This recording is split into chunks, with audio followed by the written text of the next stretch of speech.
I feel like you're right, Tommy. That's true. And I want to say this. I don't get a merch. No, you don't. Chris wasn't at the mic. But I will. All right. I will say this real quick because Tommy, what you said was very true, and Apropos, man. I have this written down here because I think this is so important. A lot of modern day women I've come to realize think that the truth is relative, but the reality is yes. appreciation of the truth is relative. Yep. Because we have a limited perspective when a truth is observed based on where we are in life. Right. The truth is objective, but your perception of said truth is relative. But instead, what do we say?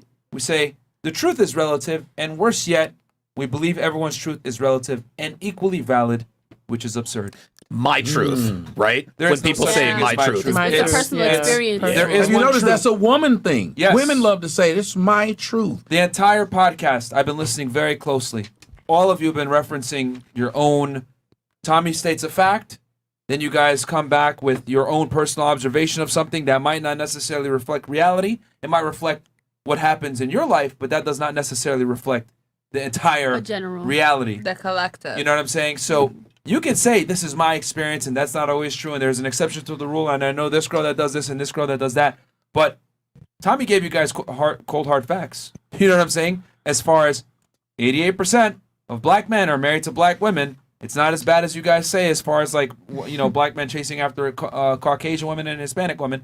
A small minority of men actually date outside their race. The large majority actually date within their race, but no one acknowledges that. You know, and then what did everyone say? Well, no, that's not true because blah, blah, blah. And it's like, what? He just gave you a statistical fact. There's no arguing here. But you guys are arguing from a point of, this is what I've seen. This is what I think.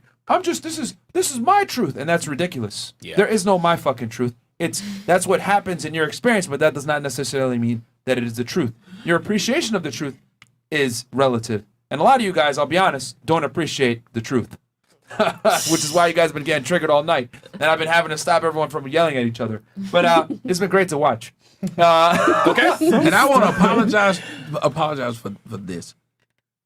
I gotta apologize, man. I apologize for this part. I'm passionate because I'm raising little black girls, and I would love to be in a marriage with a black woman and build with that black woman. So I would be like the guy who's coaching a team who wants them to win a championship.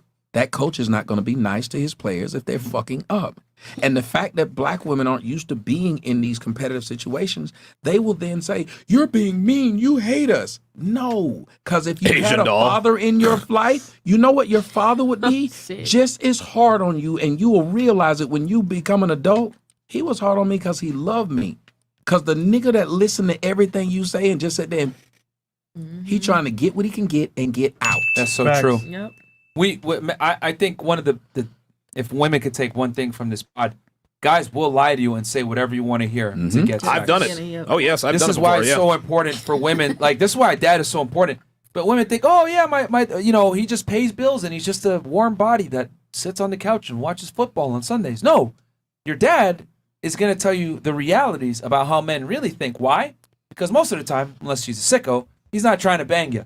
He's trying to protect you from the weirdos out there that are trying to bang you and get sex from you. Your dad, honestly, is your first line of defense. Your dad, your brother, your uncle, assuming you come from a regular family, not, you know, I'm sorry for your situation.